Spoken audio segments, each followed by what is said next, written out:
I was standing by the window of my seventh-floor condo watching Daniel park his brand-new car in the building's garage.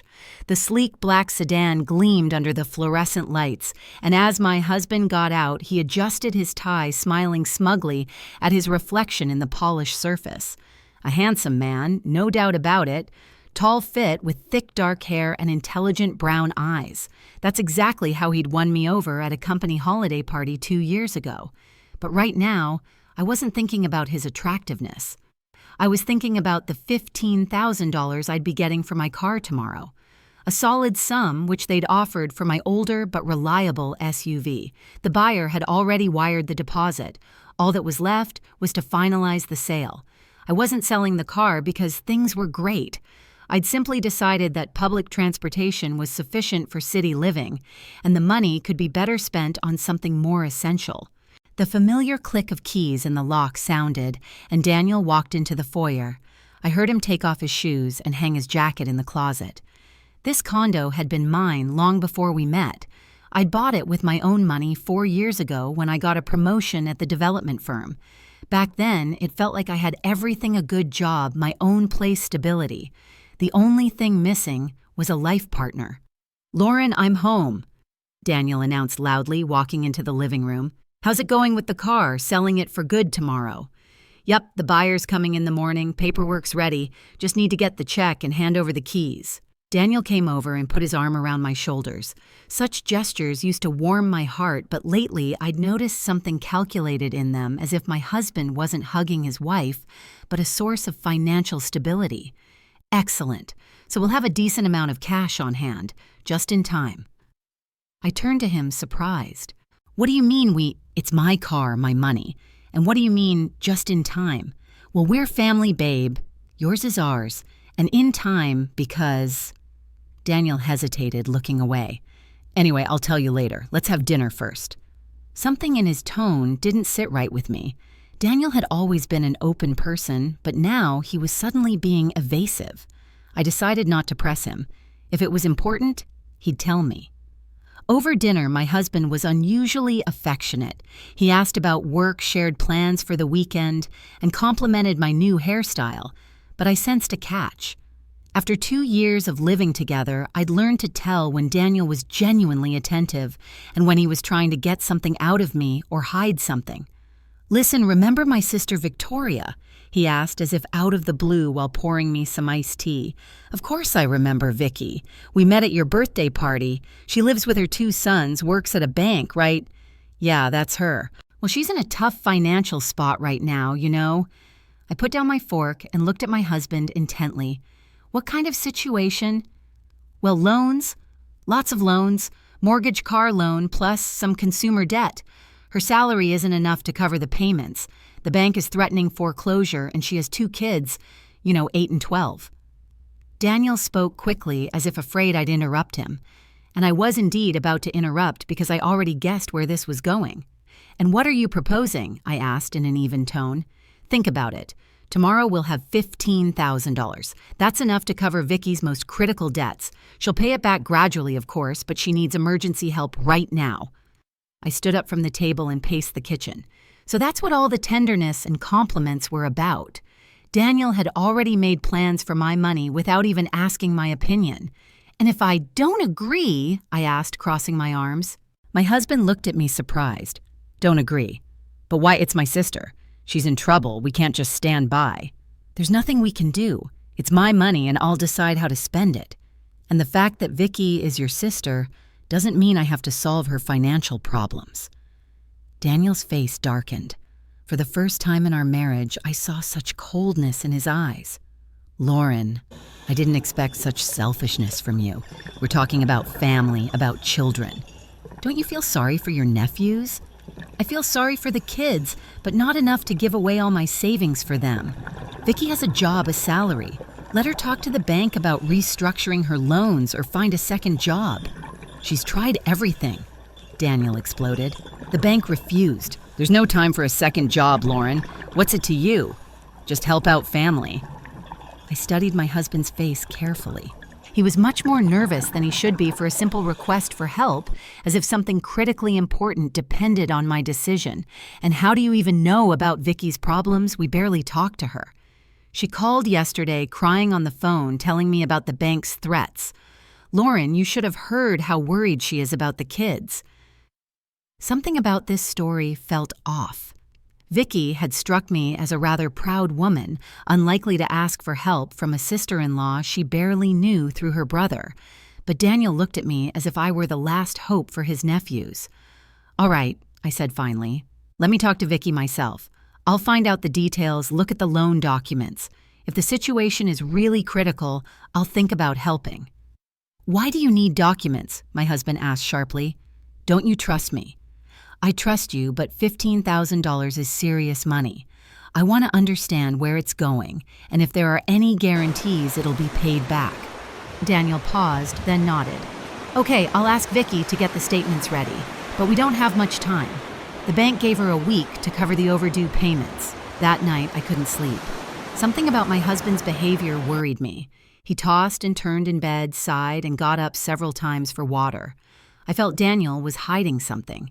In the morning, I woke up to the sound of the shower running. My husband was already getting ready for work, even though the alarm hadn't gone off for another half hour. While he was in the bathroom, I decided to check a hunch. His phone was on the nightstand.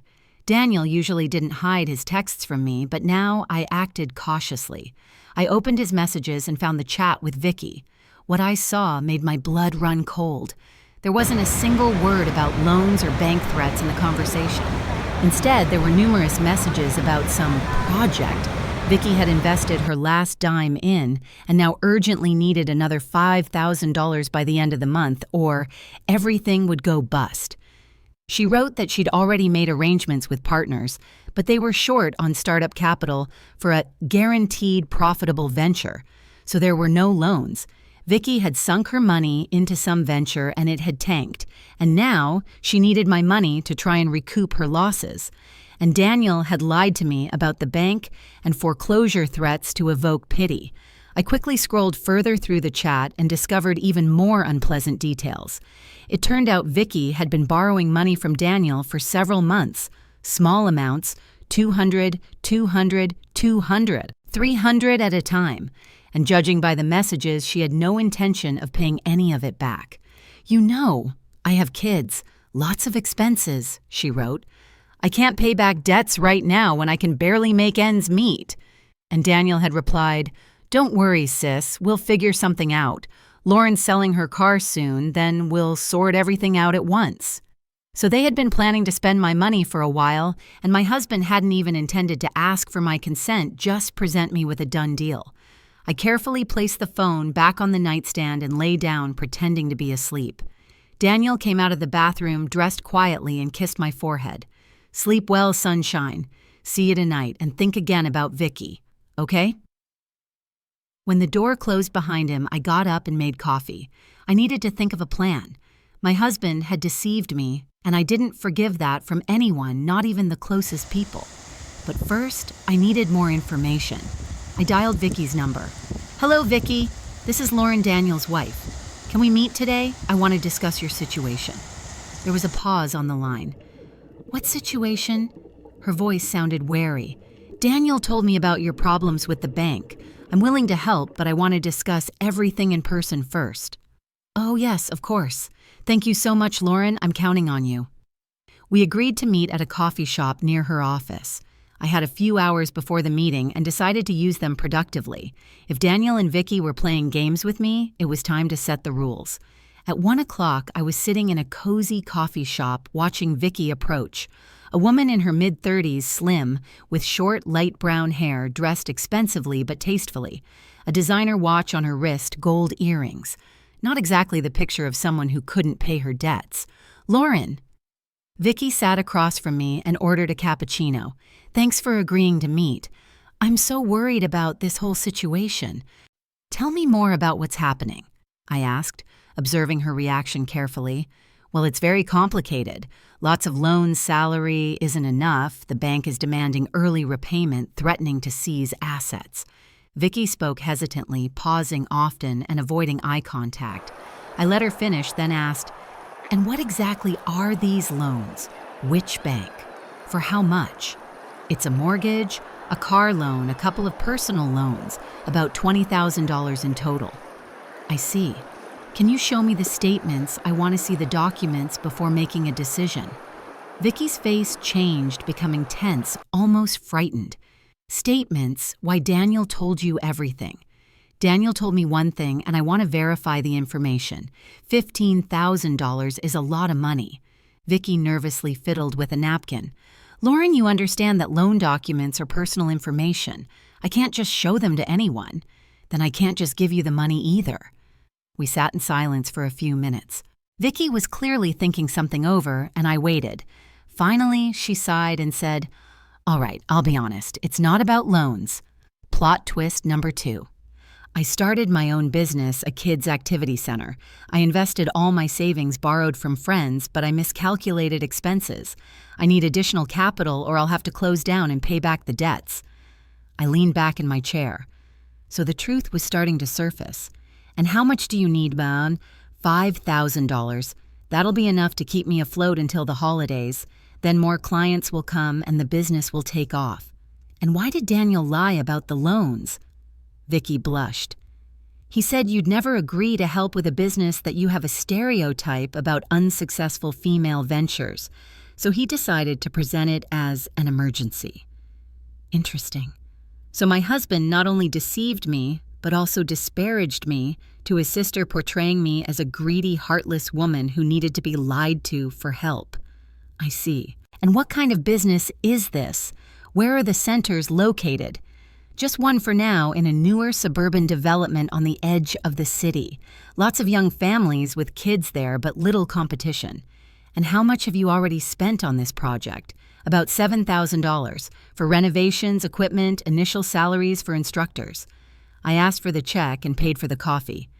Vicky, I'll think about your proposal, but I can't promise anything. Lauren, please. Without this money, I'm ruined and my kids will suffer. And what about the watch that looks like it cost a few thousand and the earrings? Maybe you should sell those before asking others for money. Vicky instinctively covered her hand with the watch. These were gifts from my late husband. I can't sell them. But you can ask me for my last savings. We parted coldly. I drove home, mulling over the situation. The picture was becoming clearer, but not better. Daniel and Vicky had conspired to get my money by any means necessary. First the lie about loans, then the truth about a failing business. How much more was unsaid? At home, I sat down at my computer and started my own investigation. I found information online about Vicky's activity center. The website looked amateurish. There were few reviews, and they all seemed staged. Judging by the photos, the space was indeed renovated, but I saw minimal equipment. Then I checked the market prices for children's enrichment services in that area. The competition was huge. There were 8 similar centers within a 3-mile radius, many of them with more experience and solid reputations. I called a friend, Megan, who worked in early childhood education. Megan, be honest, if someone opens an activity center from scratch, now what are the chances of success? Lauren, it's very tough. The market is oversaturated. Parents choose established places. You need either a unique product, very low prices, or huge investment in advertising. And how much money does it realistically take to launch? With smart planning, you could manage with $3,000, $3,000, $3,000, $4,000. But most beginners spend 2 or 3 times more due to planning mistakes. So Vicky had already spent almost double the norm with no results, and now she wanted to reinvest with my money. Daniel came home in the evening. I met him with dinner and a smile not letting on that I knew anything. "How was your day, honey?" I asked, handing him a plate. "Fine. And you? Did you sell the car?" "Yes, they picked it up this morning. The money's already in the safe." My husband's eyes lit up. "Great. So we can help Vicky. Did you meet with her today?" "Interesting story, isn't it?" Daniel tensed up. "What did she tell you?" "The truth. About the business that's failing. Strange, though, that you gave me a completely different version." My husband put down his fork and looked at me. Lauren, I just wanted you to understand the seriousness of the situation. If the center closes, Vicky will lose all her money, plus she'll have to pay back loans to friends. And what's that to me? Her bad investments. What do you mean? What's it to you? She's my sister. Your sister is a grown woman who made her own decision about a risky investment, and now she has to deal with the consequences herself. Daniel stood up and started pacing the kitchen. Lauren, you see, she has kids. The boys are not to blame for anything. If Vicky goes broke, they'll have to change schools, move to worse conditions. And if I spend all my savings on her venture, what will I get in return? Empty promises to pay it back someday. She'll pay it back definitely, just like she paid back the $1 earned $200 she borrowed from you over the last 6 months, I asked. Daniel froze, realizing I knew more than I was letting on. You read my messages, and you lied to my face. We stood facing each other in tense silence. For the first time in our marriage, a real wall of mistrust had risen between us. All right, my husband said finally. Yes, I didn't tell you everything, but only because I knew your reaction. You would have refused to help immediately. And I would have been right. No, you wouldn't have been. This is about family, Lauren, about loved ones. This is about you controlling my money without my consent and deceiving me to do it. Daniel sat down on a chair and rubbed his face. Okay, let's start fresh. I'm asking you help my sister. Not the whole amount, but at least half. $7,000 will give her a chance to fix her mistakes. No, Daniel, I will not sponsor other people's mistakes, and I will not tolerate lies from my own husband. He was silent for a few minutes, then quietly asked, So what now? Now you go to your sister and explain that your wife is not an ATM and that family relationships are built on honesty, not deception. And if I say that for me, this is a matter of principle, that I can't abandon my sister in her time of need. I looked at my husband carefully. Something new had appeared in his voice, something hard and demanding. Then I'll say that my money is also a matter of principle and that no one has the right to force me to spend it against my will. Daniel nodded and left the kitchen. I heard him talking on the phone in the bedroom, presumably telling Vicky about my refusal. His voice was angry, almost vicious. Only now did I realize that this conflict was much more serious than it initially seemed. Daniel wasn't going to give up. I felt that tougher conversations lay ahead, but I wasn't going to give up either. This was my condo, my money, my life, and no one, not even my beloved husband, would make me compromise my principles. The next 3 days, a tense atmosphere reigned in our home. Daniel pretended nothing had happened, but I felt him studying me, trying to find weak spots. In the mornings, he brought me coffee in bed. In the evenings, he suggested watching a movie together. Classic tactics: first soften them up, then ask again. On Thursday morning, as I was getting ready for work, the landline rang. Lauren, it's Vicky. Can I talk to you? Her voice was tearful, strained. I'm listening. You see, I had an inspection at the center yesterday. Parents were complaining about the quality of classes, demanding refunds. If I don't improve the facilities, they'll pull their kids out. And without kids, I'm definitely finished. I was amazed at her audacity. After our conversation at the coffee shop, where Vicky had practically admitted to deceit, she was trying to beg for money again. Vicky, I made it clear I'm not helping. But you didn't even listen. I only need $3,000, not the whole amount from the car, just a part. I'll sign any promissory notes, find guarantors. No. Lauren, what's it to you? You have money and I'm dying. Sobs came through the receiver, but this performance didn't move me. Goodbye, Vicky. I hung up and went to work. But an hour later, I got another call, this time on my work number. Lauren, this is Teresa Daniel's mother. My mother-in-law rarely called, and only for serious reasons. Hello, Teresa. Honey, I heard about the situation with Vicky. I'm very worried about my grandsons. The boys are so good and now such problems in the family. So Vicky had already brought in the heavy artillery. Teresa, what exactly did they tell you? Well, that Vicky is having financial difficulties, that she might lose her business, and that you and Daniel could help but haven't decided yet. Interesting spin on the facts. Apparently, I hadn't decided yet, rather than categorically refused. You see, I have my own plans for that money. Of course. But think about it. Family is more important than any plans, and the boys are not to blame for anything. After talking to my mother-in-law, I realized Daniel and his sister had launched a real campaign. They decided to pressure me through relatives to make me feel guilty. In the evening, my husband came home with flowers and a cake. "Lauren, honey, I want us to talk calmly, without emotions." About what? About Vicky. I know I was wrong to hide the details, but let's find a compromise. Daniel sat next to me on the sofa and took my hand. Listen to my proposal. You give Vicky not the whole sum, but only $5,000 under a promissory note with my co-signature. I personally guarantee repayment within a year. With what money will you repay $5,000 on your $60,000 salary? I'll find extra work on weekends. I looked at my husband carefully. He spoke sincerely, but I sensed a catch. And what happens if Vicky doesn't return the money? I'll return it myself. Gradually, but I will. So you're basically asking me for a $5,000 loan for your sister. You could say that.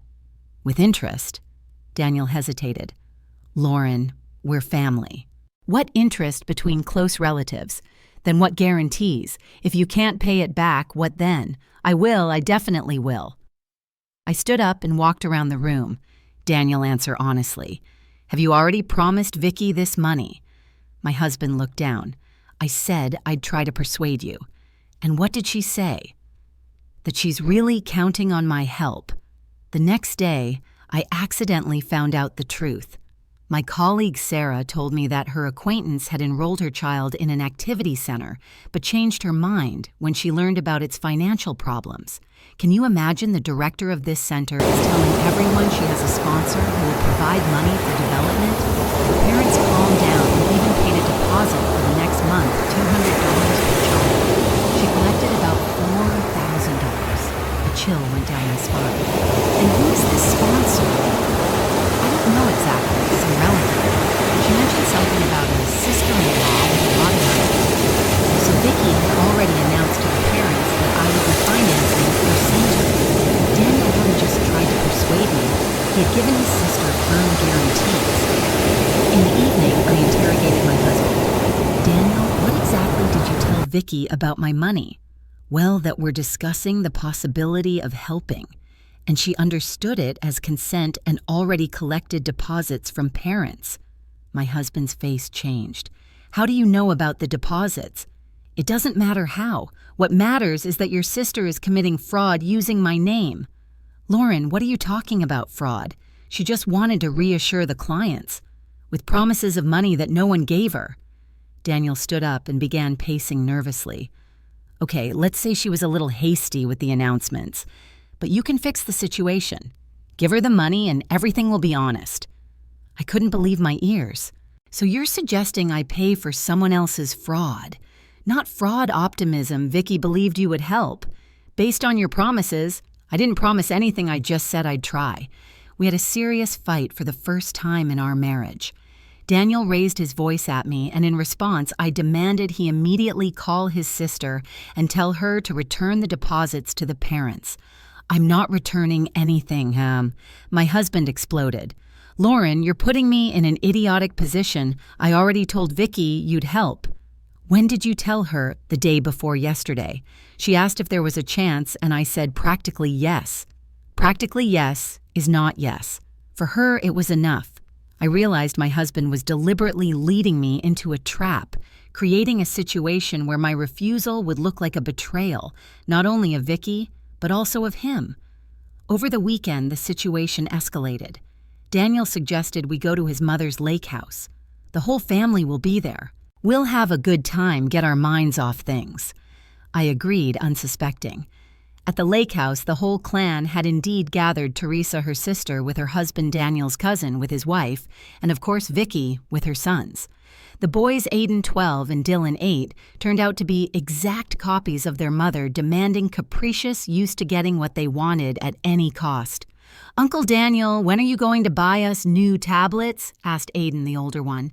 Soon, nephew, very soon. And Aunt Lauren will help us right, chimed in Dylan. I was surprised. Help with what? But Mom said you'd give money for our center, and then there'd be new equipment there. Vicky blushed and tried to lead the children away, but it was too late. What center? Asked Teresa. Mom's activity center, Aiden explained. Mom said Aunt Lauren is rich and will help us. During lunch, I learned that Vicky had been telling relatives for a month how greedy I was. It turned out she'd been complaining to everyone that her sister-in-law was rolling in money but refused to help family. Vicky was saying you're very frugal, Daniel's aunt said carefully, like you spend on yourself but are stingy with family. And what exactly do I spend on myself? I asked, trying to remain calm. Well, you bought an expensive condo with your own money, right? Yes, before I was married. And now I've sold my car and you're hiding the money, interjected the cousin. I looked at Vicky. She sat there with an innocent expression, but I saw triumph in her eyes. Vicky, what did you tell them about my money? Nothing special. Just that you have the means to help, but you're not very willing. And that I'm greedy. I didn't say that. What did you say then? Vicky hesitated. Well, that you're very careful with spending. That you need guarantees and documents. So you portrayed me as a Scrooge who demands promissory notes from relatives. Lauren, what are you saying? I didn't mean to offend you. An awkward silence fell over the table. The relatives exchanged glances, and Daniel sat red with embarrassment. After lunch, Teresa took me aside. Lauren, honey, I understand money is a complicated issue, but think about the boys. They're not to blame for their mother's problems. Teresa, do you know what exactly Vicky spent $7,000 on? Well, on the center right renovations equipment. Have you seen this center? Her mother-in-law looked flustered. No, I haven't had the chance. Well, I have. It's a regular 2-bedroom apartment on the first floor. Cosmetic repairs, minimal furniture. $1 and $500 worth tops. But Vicky says a lot of things, but reality is different.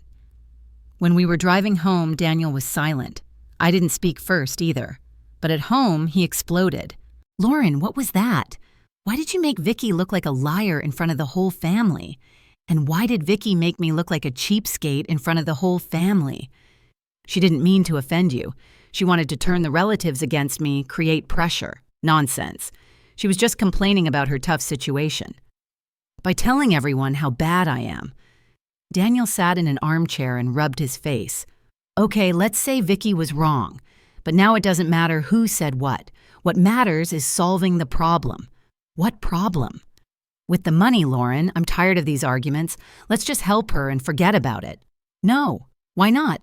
Give me one good reason. I looked at my husband and realized he truly didn't understand. For him, family solidarity was more important than fairness. Because Vicky is lying. Because you're lying. Because you're trying to make me pay for other people's mistakes. We're not forcing you, we're asking. You're manipulating involving relatives using children, creating situations where my refusal looks cruel.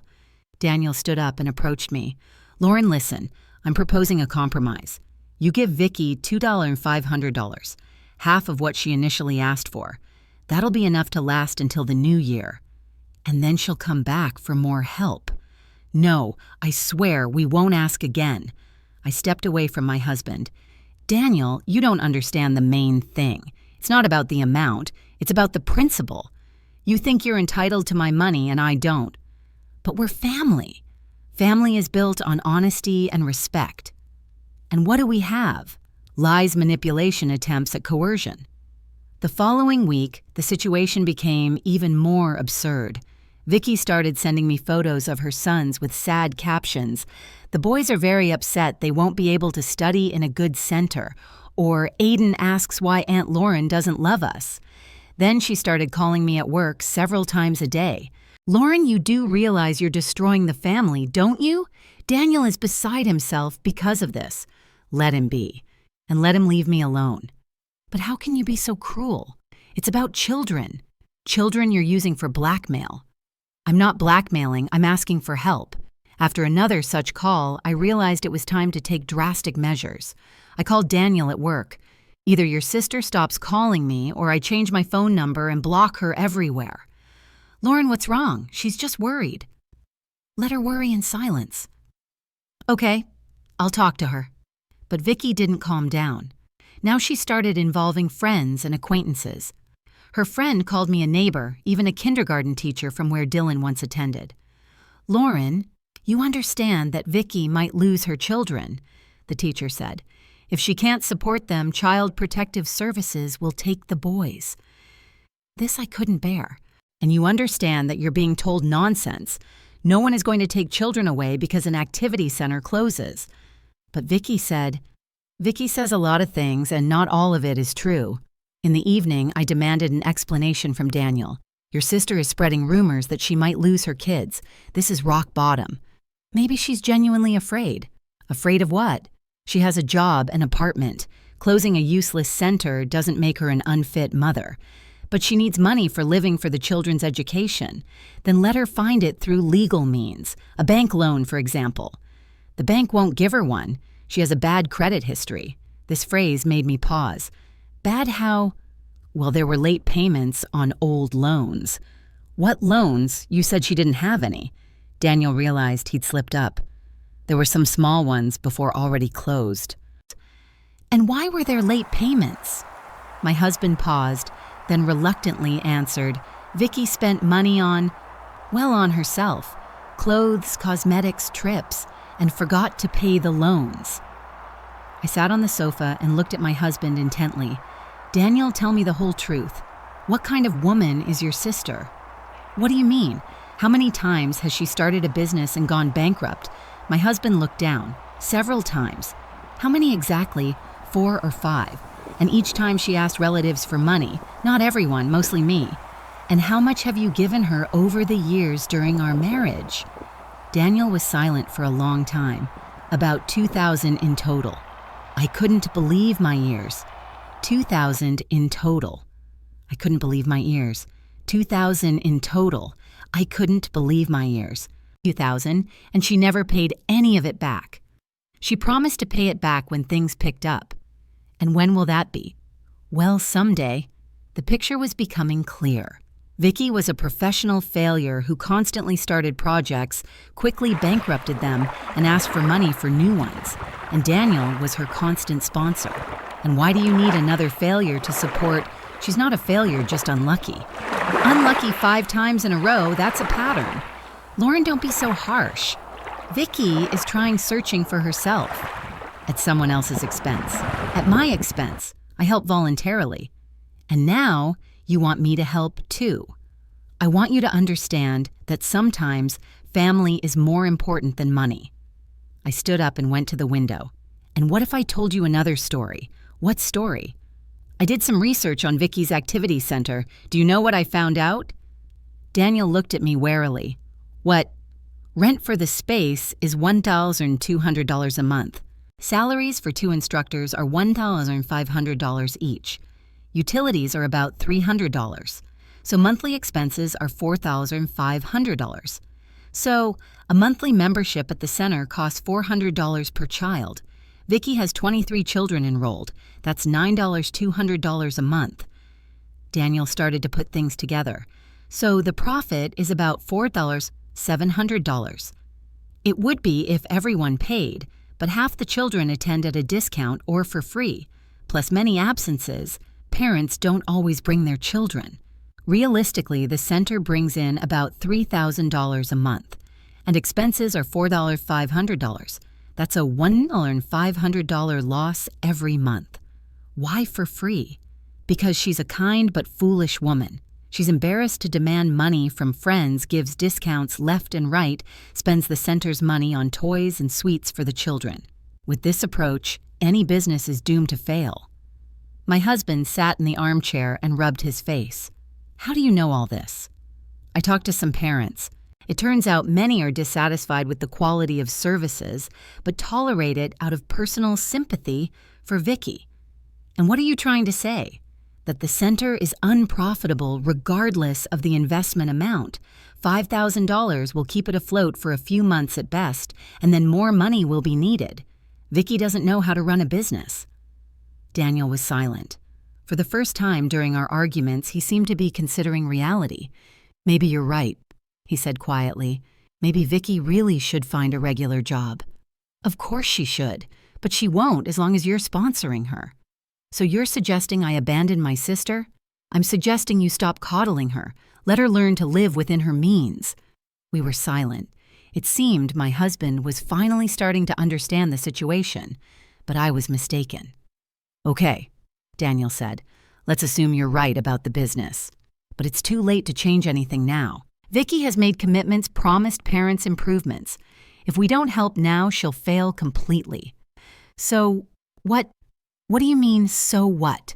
She's my sister." "Your sister is a grown woman. Let her be responsible for her own actions." "But she has children. She has a salary to support her children, and if she closes the unprofitable center, she can focus on her main job." Daniel stood up and started pacing the room. "Lauren, I see it's impossible to convince you. You've made your decision and don't want to change it, right?" "Right." "Then tell me honestly, is there any scenario under which you would agree to help?" I thought for a moment. "Yes. If Vicky closes the center, returns the deposits to the parents, finds a stable job, and works for 6 months without asking for help, then I'm willing to give her $500 for initial expenses for a new, more realistic project." $500, that's a ridiculous amount. It's a reasonable amount to start. If Vicky really knows how to do business, she'll turn $500 into $5,000. And if she doesn't, then even $15,000 won't help. Daniel stopped and looked at me. "And if I say this is a matter of my authority in the family, that I've already given my word to help, I'd say you shouldn't have given your word without consulting your wife. And if I give you an ultimatum," new notes sounded in his voice, hard threatening. "What ultimatum? Either you help my sister or we seriously reconsider our relationship." I looked at my husband carefully. His handsome face was contorted with anger, his brown eyes cold, almost hostile. "So, you're threatening me with divorce over money." "I'm not threatening. I'm explaining the situation." "Explain further." "For me, family values are paramount. If you don't share these values, then we're not right for each other. And for me, honesty and respect are more important. And if you think you can coerce me into spending with threats, then you're indeed not right for me." We stood facing each other like two opponents before a duel. For the first time in our marriage, I saw in Daniel a man ready to go to extremes for his goals. "Think about it until tomorrow," he said coldly. "This is the last chance to fix everything. And if I don't fix it, we'll see." That night I didn't sleep. I lay there thinking about how quickly illusions crumble. Just a week ago, Daniel seemed like a loving husband, and now he was openly blackmailing me. But I wasn't going to give up. This was my condo, my money, my life, and no one would make me compromise my principles. The next morning, Daniel left for work without saying a word. I felt a sense of relief. Finally, I could think about the situation calmly.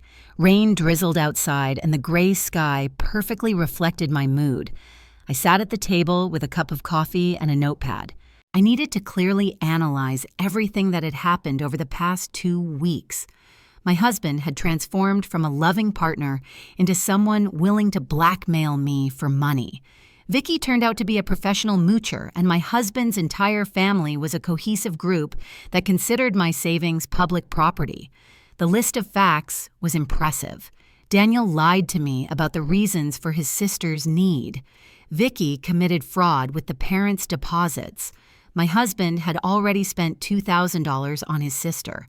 Relatives considered me greedy based on Vicky's instigation. Daniel was threatening to reconsider our relationship. I finished my coffee and realized the decision had already matured.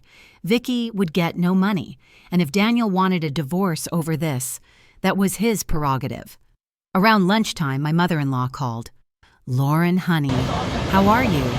Daniel said you're going through a difficult period." "Not very difficult, Teresa. My husband just wants me to sponsor his sister's unprofitable business." "Oh, what sponsor? Just helping out in a tough time." $15,000 is not help. It's an investment, and in a knowingly failing project. My mother-in-law paused. Are you sure the business is failing? Absolutely. I've studied all the financial indicators. But you could try, maybe it'll work out. Teresa, it's my money. I decide how to spend it. Of course. Just think about family harmony. After talking to my mother-in-law, I realized the pressure would continue. Daniel's family was used to living by the principle, a common pot, whoever can helps the others. But I wasn't putting my money into that pot. In the evening, my husband came home gloomier than a thundercloud. He ate dinner in silence, then sat in his armchair with a beer and turned on the TV. I went about my business, not trying to talk, let him decide what to do next. Around 10 p.m., Daniel turned off the TV and looked at me. Lauren, I've been thinking all day. I want to offer one last compromise. I'm listening. You give Vicky $7,000, half the amount from the car. I'll take out a loan for another $3,000 and add my savings. In total, she'll have $10,000, enough to stabilize things. I put down my book. And then she gradually pays back the debt, $7,000 to you, $3,000 to me. Over what period? 3 years, about $200 a month to you and $100 to me. I quickly calculated in my head. $300 a month on her roughly $3,000 net monthly salary. She'll pick up extra shifts, Daniel added. Daniel, do you even hear yourself? Vicky can't pay $300 a month. That's a significant chunk of her income. She can. The center will start making a profit. The center is doomed to be unprofitable. I explained it to you. My husband stood up and started pacing. Okay then. She'll only pay me back, and you when she can. So you want to take out a loan to gift money to your sister? I asked. Not gift lend, he insisted. Which she'll never repay, I retorted. She will. Like she repaid the previous $2,000, Daniel shot back. Daniel stopped and looked at me angrily. Lauren, I'm tired of arguing. Tell me straight, will you help or not? No. Final answer. Final. My husband nodded and left the room. I heard him talking on the phone in the bedroom. His voice was quiet, but his tone was angry. Presumably, he was informing Vicky of my final refusal. The next day, something I hadn't expected at all happened. Around 2 p.m., while I was working from home, the doorbell rang. Opening it, I saw Vicky with her 2 sons and large bags. Hi, Lauren, we're here for a visit. What visit? Daniel's at work. That's okay, we'll wait. The boys really wanted to see your condo. The children, without an invitation, walked into the foyer and started taking off their shoes. Vicky, I didn't invite you over. Oh, come on, we're family. Daniel said we could come over. When did he say that? Last night. He asked me to show the boys how successful people live. I realized this was another provocation. Daniel had deliberately sent his sister with the children to create emotional pressure. Aunt Lauren, can we look around your condo? Asked the younger boy, Dylan. It's very beautiful here, added Aiden, the older one. The children looked genuinely interested, and I felt sorry for them. They weren't to blame for their mother using them for manipulation. Okay, come in, but not for long. Vicky and her sons went into the living room. The boys immediately started examining the electronics books and souvenirs, while Vicky sat on the sofa and sighed. What a beautiful condo you have, Lauren. I dream of one like this. Work, save money, buy one. Easy for you to say. With my income, it would take me 20 years to save up. Or find a higher-paying job. Vicky shook her head. I'm a single mother. I dedicate a lot of time to the children. There's no time left for a career. Meanwhile, the boys had explored the entire condo and returned to the living room. Aunt Lauren, why don't you have any children? Asked Aiden. We haven't been able to yet. Do you want them? Chimed in Dylan. Of course I do. Then take us, suggested the younger one. We're good, well-behaved. I smiled, but Vicky immediately intervened. Boys, what are you saying Aunt Lauren can't take us? She doesn't have money for children. How come? Aiden was surprised. What about the condo? And she had a car. That's all hers. But she's too stingy to spend money on other people's children. I felt myself starting to boil with indignation. Vicky, stop using your children for your own agenda. I'm not using them, just explaining reality. What reality? I demanded. That you have the opportunity to help, but you don't want to. The boys shifted their gazes from their mother to me, clearly not understanding what was happening. "Aunt Lauren, is it true you don't want to help our center?" asked Dylan. "Dylan, that's a complicated question for adults. But Mom says you're just greedy." Vicky blushed. "Dylan, I didn't say that." "Yes, you did. You also said rich people are usually greedy." I stood up from the sofa. "Vicky, gather the children. The visit is over." "But we just got here," Vicky protested, "and now you're leaving."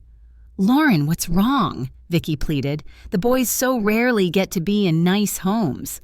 Let their mom buy them one." "With what money?" "With the money she spends on failed projects." The children listened to our conversation with wide eyes. Aiden, the older one, clearly understood something. "Mom, why is Aunt Lauren angry?" asked Dylan. "She's not angry, sweetie, just very thrifty." "What's thrifty?" "It's when you save money and don't spend it on other people." I couldn't take it anymore. "Vicky, leave immediately, and don't come back without an invitation." "But Daniel said—" "I don't care what Daniel said. This is my condo, and I decide who to welcome here." Vicky gathered her bags and headed for the exit, the boys obediently following. "Aunt Lauren, will we come again?" asked the younger one. "No, Dylan, you won't." "Why?" "Because adults don't know how to be friends." After they left, I sat in the kitchen for a long time trying to calm down. Vicky was crossing all boundaries. Bringing children to someone else's home without permission and using them for emotional blackmail, that was truly low. Daniel came home around 7 p.m. I met him in the foyer. "Why did you send Vicky and the kids here? What's the big deal they wanted to see how we live, without my permission?" "Lauren, it's family. What permissions?" "This is my condo, and I decide who to welcome here." Daniel took off his jacket and went into the living room. "You've become too principled. It used to be easier. I wasn't being blackmailed by relatives before. No one is blackmailing you. Then what was Vicky doing here telling the kids how greedy I am?" My husband sat in his armchair and turned on the TV. "I don't know what you talked about. I wasn't there." "But you allowed them to come. So what? They didn't steal anything." I realized Daniel was entirely on his sister's side. My feelings and my opinion meant nothing to him. "Daniel, I'm setting a condition. Either Vicky stops her visits and calls, or I file a police report for harassment." My husband turned sharply towards me. "Are you out of your mind? What harassment? Constant calls, demanding money, coming to my home without permission, using children for pressure.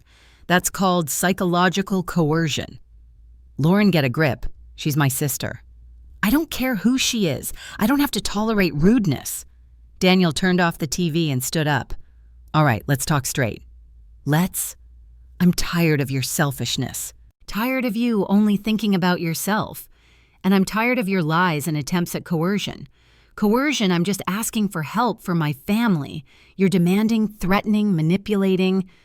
We stood facing each other in a heated atmosphere. My husband's handsome face was contorted with anger. "Lauren, I'll give you one last chance. Tomorrow Vicky expects an answer. Either you help or what? Or I draw conclusions about what kind of person my wife is. And what conclusions? That you're not cut out for family life." The tension had reached a critical point.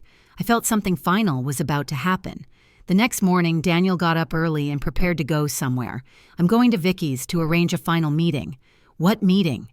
"You'll talk to her again. Try to find a compromise." "I'm not meeting with anyone." "Yes, you are. Because this is the last chance to save our family."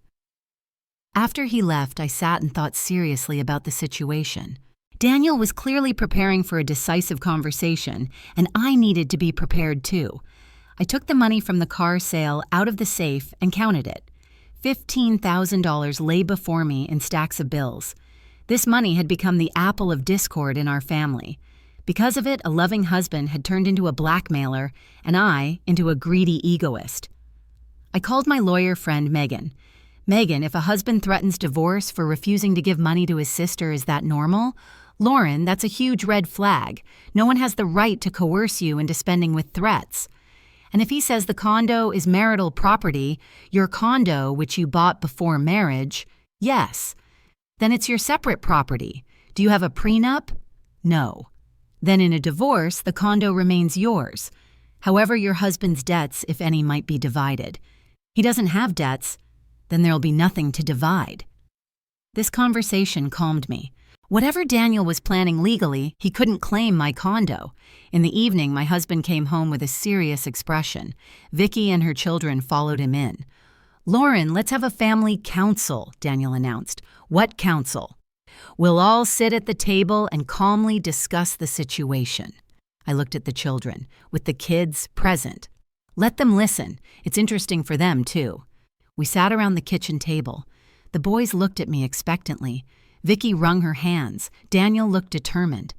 "So," Daniel began, "we've gathered to resolve the issue of helping Vicky. Lauren, state your position." "My position is unchanged. I will not help." "Why?" asked Aiden. "Because it's an unwise use of money." "Are we unwise?" Dylan pouted. "You are good children, but your mother makes bad financial decisions." Vicky sobbed. "Lauren, how can you say that in front of the children? And how can you bring children to such conversations?" Daniel slammed his fist on the table. "Enough, Lauren, I'm explaining this to you for the last time. Either you hand over your $15,000 from the car sale to me and we help my sister and nephews, or you pack your things and get out." The boys cringed in their chairs fearfully. Vicky gasped, and I felt something inside me finally break. I slowly stood up from the table. "Repeat that." "You heard me. Money on the table or get out of my apartment. Out of my condo, the one I bought with my own money before we met." Daniel hesitated but didn't show it. "We're married, so everything is communal." I walked over to the phone. "What are you doing?" "Calling the police? I'm being threatened with eviction from my own home." "Lauren, don't be ridiculous. Vicky, take the kids and leave now," Daniel urged. "But we haven't finished talking yet," Vicky protested. "We're finished." I dialed 911. Daniel tried to grab the phone, but I pushed him away. "Hello, 911. This is Lauren King. I need help. My husband and his relatives are demanding I give them money and threatening to evict me from my condo." Daniel turned pale. "Lauren, hang up." "Yes, please come." "Apartment 7B, address." I hung up and looked at my husband. "An officer will be here in 10 minutes. I suggest you decide on your plans." "What are you doing? Protecting my rights." Vicky grabbed the children's hands. "Boys, get dressed quickly." "Mom, what's happening?" asked Aiden. "Adults are fighting Sweetie." While Vicky gathered the children, Daniel paced the kitchen. "Lauren, call off the police. We can work this out as a family." "Too late to work it out. You issued an ultimatum, now you get an answer." "What answer?" "Pack your things and get out of my condo." "What?" "How?" "Very simple. You wanted to kick me out. I'm kicking you out." Daniel stopped and stared at me. "You can't kick me out, I live here. You're temporarily residing in my condo with my permission. But we're married. For now, I'm filing for divorce tomorrow." The doorbell rang. I went to open it and Daniel rushed after me. "Lauren, don't do anything stupid." Officer Miller was a middle-aged man with a tired face. "Officer Miller, thank you for coming." "What's the situation, Miss King?" "My husband and his relatives are demanding I give them my savings. When I refuse, they threaten to evict me from my condo." The officer looked at Daniel. "Is this your husband?" "Yes, and this is his sister with her children." "Understood. Let's sort this out." Officer Miller walked into the living room and took out a notepad. "Who is the owner of the condo?" "I am. I bought it before marriage. I have all the documents." "Did you have a prenuptial agreement?" "No." "Then the condo is your separate property." The officer turned to Daniel. "And on what grounds are you here?" "I'm her husband. I have the right to live with my wife." "You do, but you don't have the right to evict your wife from her own property."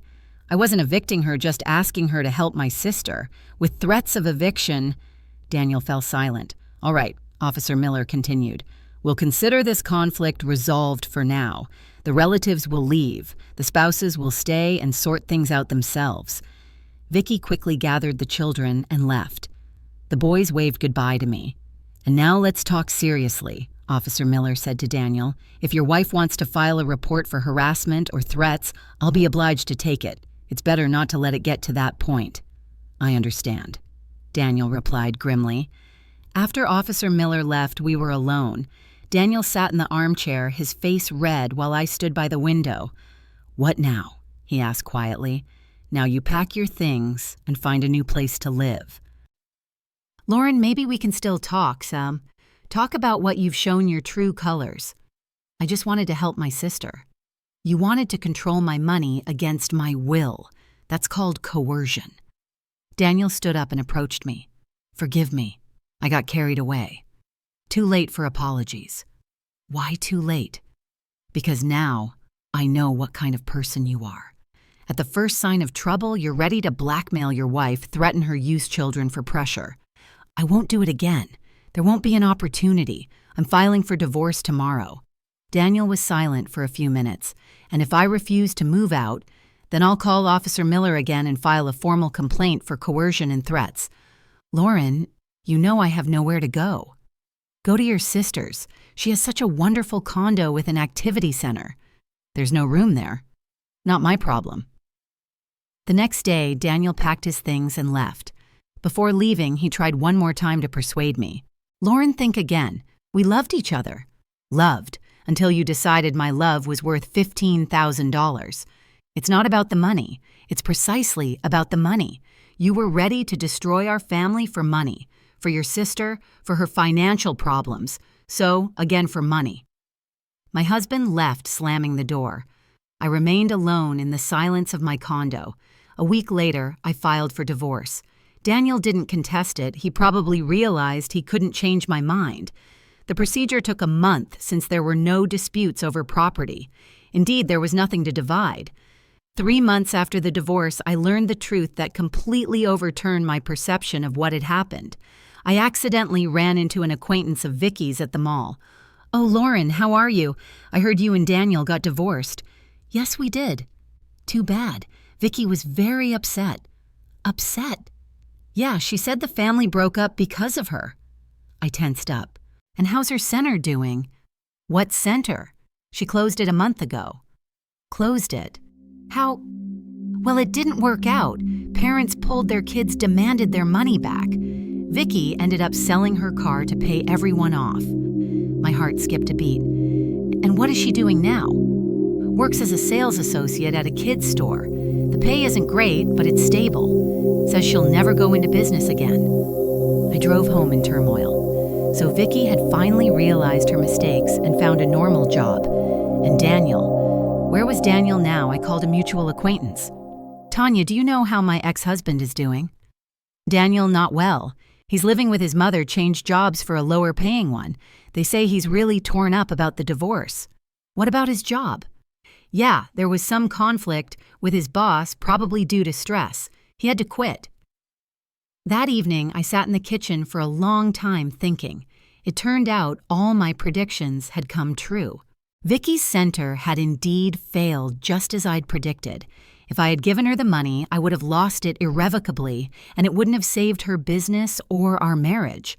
But most importantly, I realized Daniel had been willing to destroy our family for money that would have been wasted anyway.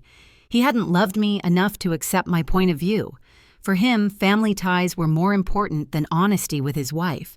And me, I sat in my condo alone, but with a clear conscience. The $15,000 was in the bank, waiting for a more sensible use.